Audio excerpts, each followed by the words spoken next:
16 August 1994 শিবির কর্মী কামরুল ইসলাম ভর্তি পরীক্ষায় উত্তীর্ণ হয়ে ভাইবা দিতে যান জাহাঙ্গীরনগর বিশ্ববিদ্যালয়ে।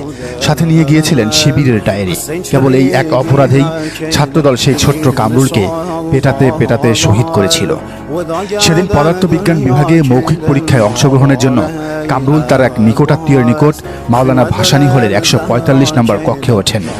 জাহাঙ্গীরনগর বিশ্ববিদ্যালয় তখনও ধার্মিক শিক্ষার্থীদের জন্য এক ভয়াল হিংস্র জনপদ, কিন্তু ছোট্ট কামরুল সেসব জানতেন না। 16 আগস্ট যখন মাগরিবের নামাজ হলের মসজিদে পড়েন, তখনই ছাত্রদলের সন্দেহ হয় তাকে। তাদের সহায়তা করে বামপন্থী ছাত্র ফ্রন্ট ও ছাত্র ইউনিয়নের নেতারা। সন্ধ্যা 7টার দিকে কামরুল ইসলামকে 145 নং কক্ষ থেকে ছাত্রদল নেতা দীপুর 332 নং কক্ষে নিয়ে যাওয়া হয়। সে কক্ষে চলে রাতভর নির্যাতন। প্রথমে কামরুল ইসলামকে শিবির কর্মী সন্দেহে কিল, ঘুষি ও লাথি দিয়ে মেঝেতে ফেলে দেওয়া হয়। পরে তার পকেটে শিবিরের ডায়েরি দেখে নিশ্চিত হয়ে নির্মম নির্যাতনে জর্জরিত করা হয়। লাঠি, বড় পেপসির বোতল সহ অন্যান্য ধারালো অস্ত্রে উপর্যুপরি আঘাতে তার মাথা ও শরীর ক্ষতবিক্ষত করে দেওয়া হয়। কামরুল ইসলামের আর্তচিৎকার যেন বাইরে যেতে না পারে, এজন্য তার মুখে কাপড় গুজে দেয় খুনিরা। সারা রাত ধরে পালাক্রমে পাশবিক নির্যাতন চালিয়ে কামরুলের হাত ও চোয়াল ভেঙে দেওয়া হয়। কামরুলের গঙ্গানি শব্দ আর আর্তনাদ শোনা অনেকেই সেই বিভৎসতার বর্ণনা দিয়েছেন।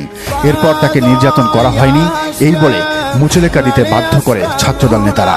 সারা রাত নির্যাতনের পরদিন 17 আগস্ট সকালে মাওলানা ভাসানী হলের দুজন কর্মচারী শফিক ও বাবুলকে দিয়ে মুমূর্ষু কামরুলকে বিশ্ববিদ্যালয় চিকিৎসা কেন্দ্রে পাঠানো হয়। সে সময় কর্তব্যরত ডাক্তাররা তার অবস্থা মারাত্মক দেখে ঢাকা মেডিকেলে নেয়ার পরামর্শ দেন, কিন্তু ছাত্রদল তাকে অ্যাম্বুলেন্সে তুলতে দেয়নি।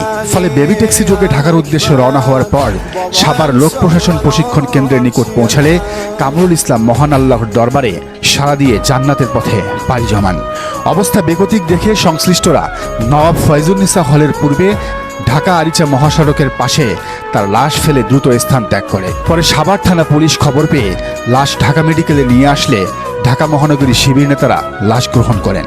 শিবির সবসময় বলে, যে জমিনে রক্ত ঝরে সে জমিন উর্বর হয়। শহীদের রক্ত একদিন কথা বলবেই। ঠিক ঢাকা বিশ্ববিদ্যালয়ে যেমন বলেছে, শহীদ মালিকের শাহাদাতে সাদিক ফরহাদের বিজয় হয়েছে।